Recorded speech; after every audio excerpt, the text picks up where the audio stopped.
저의 홍조 경험에 대한 영상을 보시고 많은 분들이 제가 그때 어떤 제품을 썼었는지 궁금해 하셔서 오늘은 제가 과거에 홍조가 심했을 때 그리고 홍조가 후전 상태를 유지하고 있는 지금은 어떤 제품을 사용하고 있는지에 대해서 말씀드리려고 합니다. 이것들이 제가 과거에 사용했고 그리고 지금 사용하고 있는 제품들인데요. 특정 브랜드 제품뿐만이 아니라 그걸 대체해서 어떻게 화장품을 고르면 되는지도 알려드릴 예정이니까요. 끝까지 시청해주세요. 안녕하세요. 디테일 박원장의 박지혜 원장입니다. 예전이나 지금이나 저는 화장품을 여러 종류 사용하는 것은 좋아하지 않습니다. 기본적으로 약산성 세안제, 보습 크림, 그리고 선크림 이 세 가지를 메인으로 하고 나머지는 그때그때 달라집니다. 예전에는 저도 스킨을 썼었는데요. 홍조 때문에 피부가 망가지고 나서는 스킨이 자극이 될 때도 있고 스킨은 화장솜에 묻혀서 사용을 하잖아요. 그러면 그 화장솜으로 문지르는 행위 자체가 자극이 많이 되기도 합니다. 그래서 제가 생각한 게 이 온천수 미스트였는데요. 이 미스트를 사용하는 방법이 중요합니다. 제가 직접 보여드릴게요. 일단 이 온천수 미스트를 열어서 흔들어줍니다. 흔들어주고 얼굴에 한 30cm 정도 띄어서 골고루 이렇게 분사를 해주는 거예요. 이렇게 골고루 해줍니다. 그런 다음에 이 물기를 그냥 말리는 게 아니고 이렇게 촉촉촉 톡톡톡톡 쳐가면서 완전히 다 물기가 없어지고 흡수가 될 때까지 계속 이렇게 톡톡 두들겨주면 흡수가 되거든요. 물기가 있는 상태에서 피부를 방치하면 그 수분이 날아가면서 피부 속에 있는 수분까지 데리고 증발하기 때문에 피부가 더 건조해질 수 있고요. 그리고 물기가 덜 말랐는데 그 위에 제품을 바르면 괜찮았던 제품도 더 자극이 될 수 있습니다.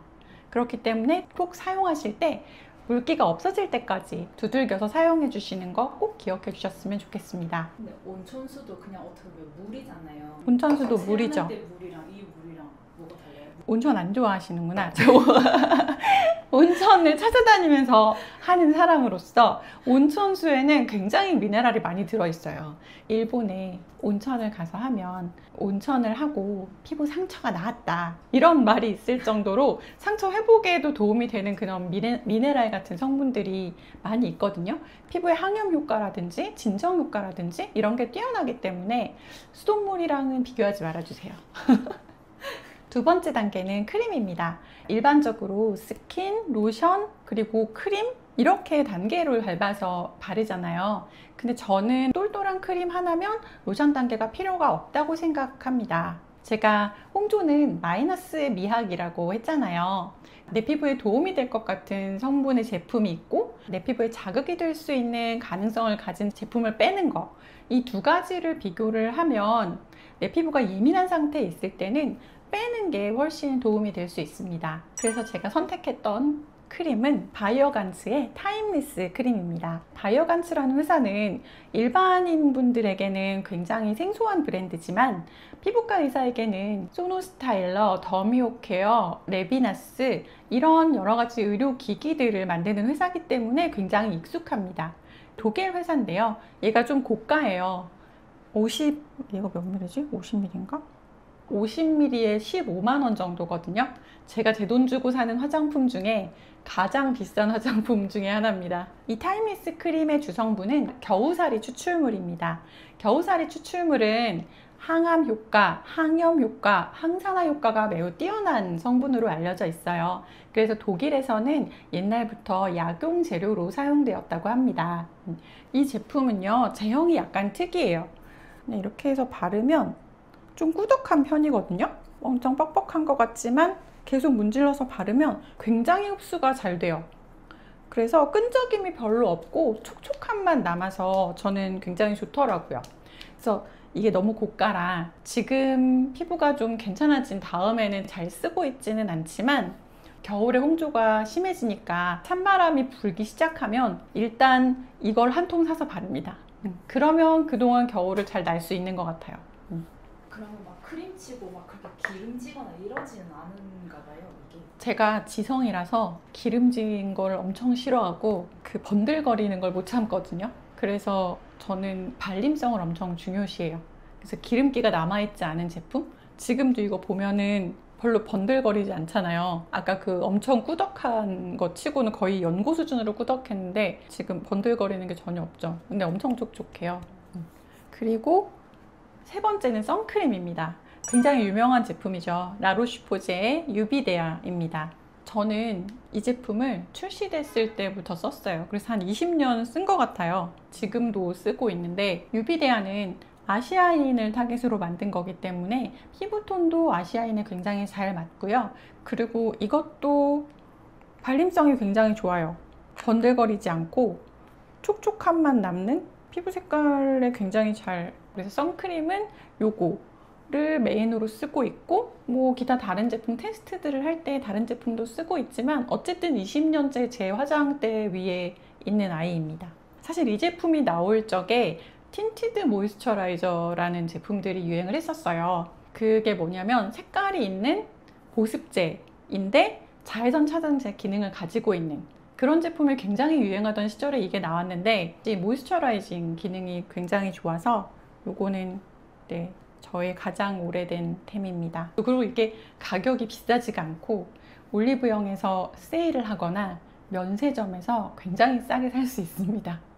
그래서 계속 사는 것 같아요. 그리고 또 홍조면 중요할 때 있잖아요. 열감이 막 있을 때 밖에서 골프를 치고 온다거나 야외 활동을 하고 열감이 막 있는 상태에서는 진짜 집에 들어오자마자 세수를 하고 바로 얼굴을 식힐 수 있는 제품을 찾는데 제일 많이 썼던 제품이 있어요.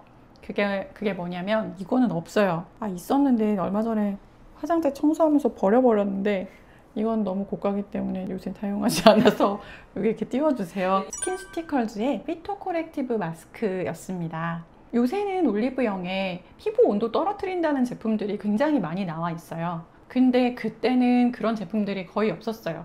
그래서 제품을 차갑게 넣고 쓴 거였거든요. 그러다가 이 제품을 알게 된 거예요. 이 제품은 맨솔이 없는데도 그 자체적으로 피부 온도를 떨어뜨릴 수 있는 제품이에요. 근데 피토 코렉티브 마스크는 보습 효과도 굉장히 좋거든요. 이게 겔 상태의 마스크여서 발라놓으면 수분 진정 효과가 있는 게 바로 느껴져요. 그래서 심하신 분들은 추천드립니다. 지금은 그 정도는 아니기 때문에 저렴이들을 사용하고 있는데 실제로 저희 집 냉장고에 있는 제품들을 가지고 와봤는데요. 요새는 어떤 거 쓰냐면 그냥 이런 것들 써요. 이거는 알로에 겔이고요. 알로에 겔은 거의 항상 상비되어 있습니다. 진정에 가장 좋은 거니까. 요거는 패치예요.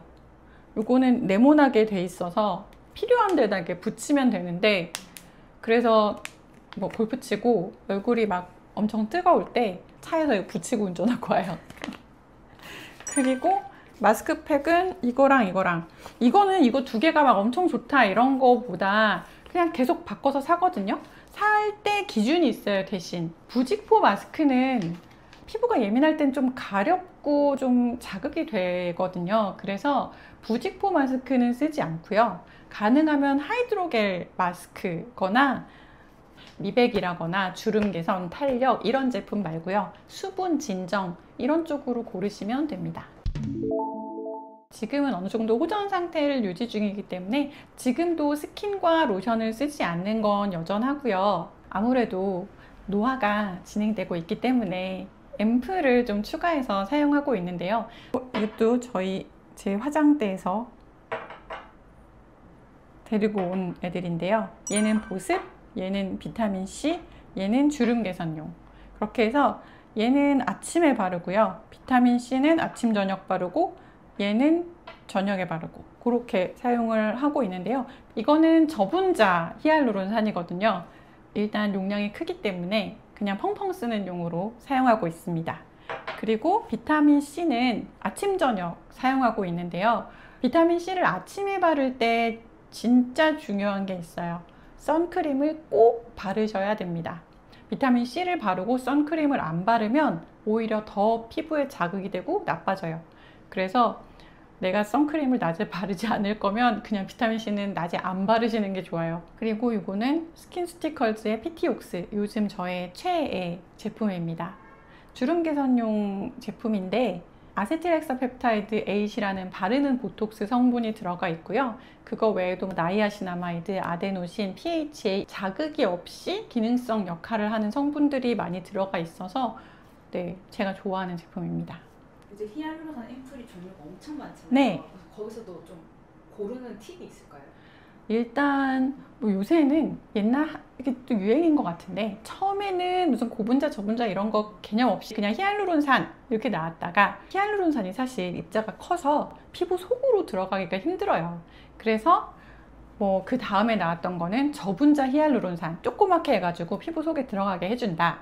그 다음에는 큰 거 작은 거 골고루 넣는다. 작은 거는 속으로 들어가고 큰 거는 각질층의 보습을 하는 역할을 해라. 그래서 이거 두 개를 짬뽕해서 나온, 그런데 뭐 그렇게 중요하지는 않은 것 같아요. 저는 그냥 펑펑 쓸 수 있는 용으로 골랐기 때문에 그냥 본인 피부에 맞고 편하신 거 써도 됩니다. 히알루론산은 자극이 있을 가능성이 거의 없기 때문에 편안하게 사용하실 수 있는 성분 중에 하나입니다.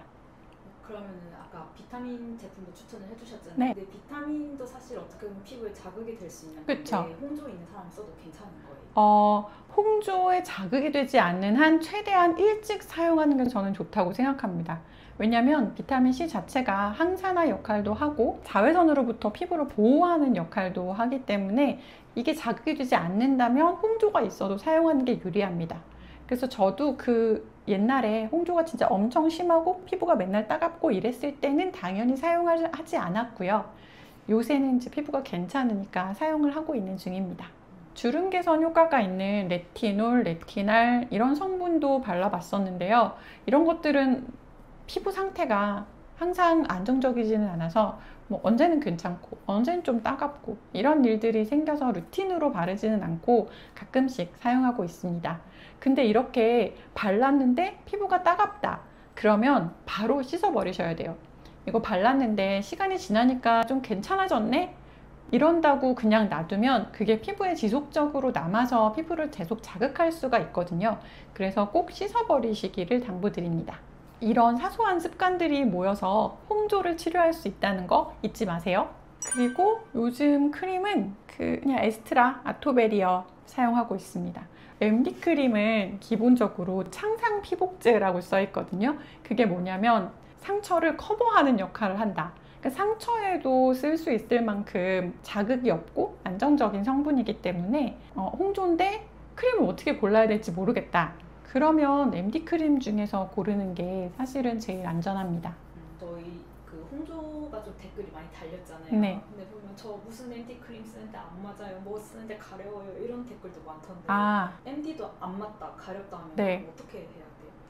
MD도 안 맞으면 맞는 MD를 찾아야 됩니다. 사실 제가 MD 크림을 정말 이것저것 많이 발라봤는데 어떤 거는 보습이 좀 잘 되고 어떤 거는 네가 MD 크림이라고? 이럴 정도의 제품도 사실은 있어서 내 피부에 맞는 걸 찾으시면 좋을 것 같아요. 네. 돈 아까워도 나에게 맞는 걸 찾는 것이 중요하다. 샘플이 있습니다. 병원에 다 샘플이 있습니다. 지금까지 제가 홍조가 심했을 때 그리고 지금 사용하고 있는 제품들에 대해서 말씀드렸습니다. 오늘 영상이 도움이 되셨다면 좋아요와 구독, 알림 설정 부탁드리고요. 혹시 더 궁금한 제품 있으시면 댓글에 달아주시면 제가 열심히 댓글 달아드리겠습니다. 건강한 피부가 되는 그날까지 디테일 박원장이 함께 하겠습니다. 감사합니다.